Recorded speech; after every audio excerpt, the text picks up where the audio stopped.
हरियाणा की हर अपडेट के लिए बेल आइकन दबाएं और सब्सक्राइब करें STV हरियाणा न्यूज। अस्पताल लाख कोशिशों के बाद भी क्यों नहीं सुधर पा रहे हैं? कारण क्या है, वजह क्या है? जरा सबसे पहले आप ये रिपोर्ट देखिए।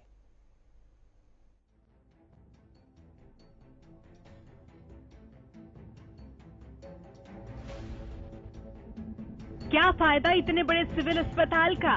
क्या फायदा बड़े बड़े डॉक्टरों और क्या फायदा है इतने सारे स्वास्थ्य कर्मियों का जब गरीब की पत्नी को बाथरूम में ही अपने इकलौते बेटे को जन्म देना पड़ जाए? जी हाँ, ये सच है और कड़वा भी है, क्योंकि सोनीपत के सिविल अस्पताल में ऐसा ही हुआ, जहां झांसी के रहने वाले सुरेंद्र अपनी गर्भवती पत्नी को प्रसव पीड़ा होने पर अस्पताल में ले गई, ये सोचकर कि वहां डॉक्टर्स की देखरेख में उनकी संतान पैदा होगी, जिससे जच्चा और बच्चा दोनों सुरक्षित रहेंगे। मगर नहीं, अस्पताल प्रशासन ने उनकी देखभाल करने की जगह उन्हें रोहतक PGI रेफर कर दिया। जो ये हुआ कि हमारे यहाँ लेके तो यहाँ पे दिखाया तो बोल रहे हैं वो रोहतक जाओ। ठीक है, रोहतक के लिए घंटा बैठे रहा, मैं गाड़ी नहीं आई। ठीक है, जब दोबारा उसको और ज़्यादा हुआ तो हमने फिर अंदर भेजा, हमने देखो इसकी गोरगारी करो, तो वो ले जाओ इसको, हम कोई गोरगारी नहीं करते, भगा दिया। जाके मम्मी थी हमारी, बाथरूम में हुआ लड़का उसको। वहीं जब इस मामले में सोनीपत सिविल अस्पताल के PMO डॉक्टर आदर्श शर्मा से बात की तो PMO का कहना था कि मामला उनके संज्ञान में नहीं है। अगर ऐसा कोई मामला है तो मामले की जानकारी जुटाकर दोषी अधिकारी पर कार्रवाई की जाएगी। पहले 4 बच्चे थे, फिफ्थ थी। हमारे टेक्निकल लैंग्वेज में मल्टी ग्रेविडा बोलते हैं उसको। सडन वो दूसरी आई थी, फिर उसको मैं को नहीं मर रहा था, सिजेरियन की तैयारी कर रहे थे। कोई नहीं देर में बाथरूम में पेशाब करने की वहीं। सरकार चाहे कितने भी स्वास्थ्य विभाग को लेकर बड़े बड़े दावे करती है, लेकिन हकीकत कुछ और ही है, जो सरकारी अस्पताल के कर्मचारी खुद हर दूसरे दिन जनता के आगे पेश कर देते हैं, जिनको देखकर सवाल यही उठता है कि आखिर कब सरकारी अस्पतालों की बदहाली दूर होगी। हरियाणा न्यूज के लिए सोनीपत से लाजपत की रिपोर्ट।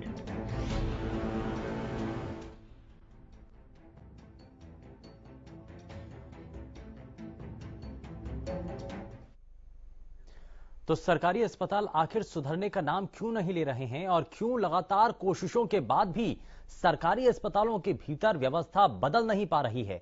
और इन सभी चीजों को लेकर जब सरकार लगातार ये कोशिश कर रही है कि सरकार के द्वारा चलाई जाने वाली हर एक योजना, हर एक सुविधा हर एक नागरिक तक पहुंच सके, तो आखिर ऐसा क्यों नहीं हो पा रहा है? जरा इन्हीं चीजों को समझ लेते हैं और ये सभी चीजें हम आपके द्वारा ही समझेंगे, आप बताएंगे। इस कार्यक्रम में जुड़ करके लगातार टीवी स्क्रीन पर जो नंबर फ्लैश हो रहे हैं उनके जरिए आप सीधे हमारे इस मंच के साथ जुड़कर अपने सवाल उठा सकते हैं। आप बता सकते हैं कि अगर आप सरकारी अस्पतालों में गए हैं, वहां पर अगर आपको किसी भी रूप में कोई परेशानी हुई है तो वो आप हमें इस कार्यक्रम के जरिए जुड़कर बता सकते हैं। और इस बीच हमारे साथ कॉलर BK यादव जी कार्यक्रम में जुड़ चुके हैं। बहुत स्वागत है BK यादव जी आपका कार्यक्रम में, बताइए क्या कहना चाहेंगे? बहुत बहुत धन्यवाद जी आपका और आप पूरी हरियाणा न्यूज टीम का, हमारी नागा बाबा पूर्णानंद बनानंद सेवा। तो बताएंगे BK यादव जी, आज का विषय सरकारी अस्पतालों के भीतर होने वाले काम को लेकर है। सरकारी अस्पतालों में जो देखरेख की जाती है, जो जितना ध्यान दिया जाता है, कई बार लापरवाही होती है, लोगों की जिंदगी पर आन पड़ती है। तो ऐसे में सरकार कोशिश करती है, चाहती है कि बेहतर तरीके से आम लोगों तक सुविधाएं मिल सकें, चाहे कोई भी सरकार के द्वारा चलाई जाने वाली योजना हो या काम हो। लेकिन वहीं जब जमीन पर काम देखा जाता है तो वहां लापरवाही होती है और लापरवाहियों की वजह से ही सरकारी सिस्टम के ऊपर लगातार सवाल उठाए जाते हैं। आपको क्या लगता है, सरकारी अस्पतालों में कहां पर जरूरत है बदलाव करने की और क्यों आखिर ऐसा होता है?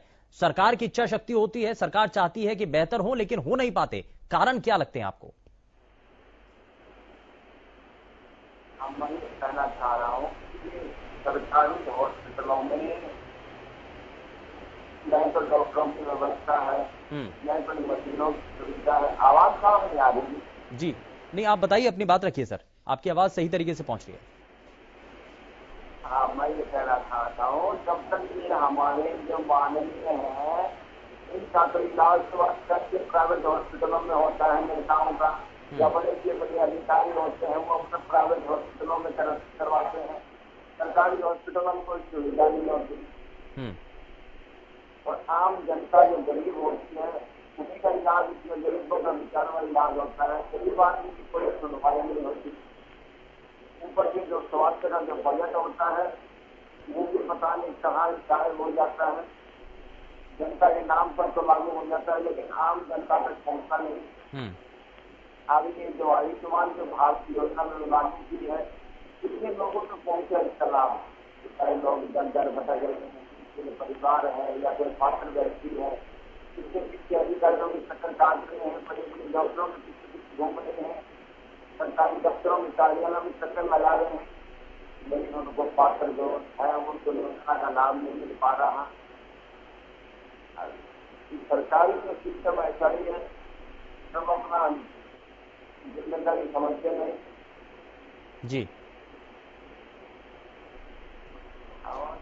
चलिए ठीक है, बहुत शुक्रिया बीके यादव जी, आप हमारे साथ कार्यक्रम में जुड़े। तो यहाँ लगातार जो कॉलर्स हैं वो भी हमारे इस कार्यक्रम के साथ जुड़ करके बताना चाहते हैं कि आखिर सरकारी अस्पतालों के भीतर क्या कारण है, क्यों आखिर ऐसा होता है, जो सुविधाएं मिलनी चाहिए वो नहीं मिल पाती हैं, लापरवाहियां जिसको लेकर के अक्सर जो मरीज होते हैं या मरीज के साथ आने वाले तीमारदार होते हैं वो बार बार इसी बात को लेकर शिकायत क्यों करते हैं कि लापरवाही सरकारी अस्पतालों के अंदर की जाती है। डॉक्टर्स के ऊपर ये आरोप लगाए जाते हैं कि उनकी लापरवाही की वजह से उनके जो मरीज हैं या तो उनका सही तरीके से इलाज नहीं हो पाता, या फिर कई बार दुखद घटनाएं होती हैं जिसमें मरीज जो इलाज के लिए पहुंचते हैं उनकी मृत्यु तक हो जाती है। तो बहुत सारे आरोप लगाए जाते हैं, लेकिन जिम्मेदारी कैसे तय होगी?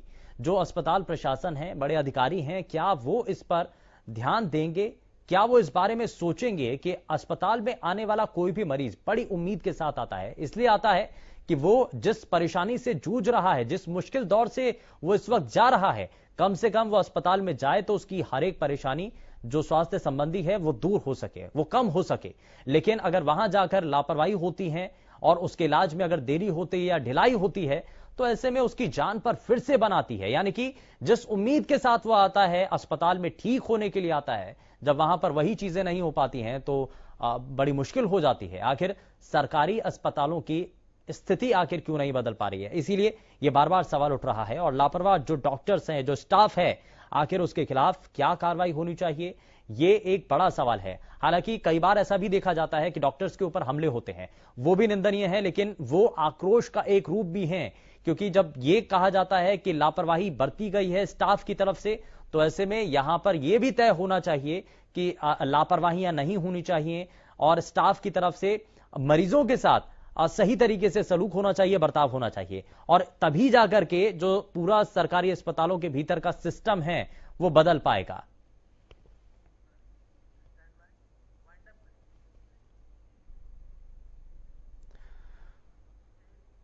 और लगातार इस कार्यक्रम में आपकी तरफ से हमें सुझाव दिए गए और हमने भी कोशिश की है कि सरकारी अस्पतालों के भीतर की जो असल सच्चाई है वो हम आपके सामने रखें। और हम उम्मीद करते हैं कि जल्द से जल्द इन तस्वीरों में बदलाव आएगा और सुधार सिस्टम में हो सकेगा। फिलहाल के लिए बस इतना ही। नमस्कार।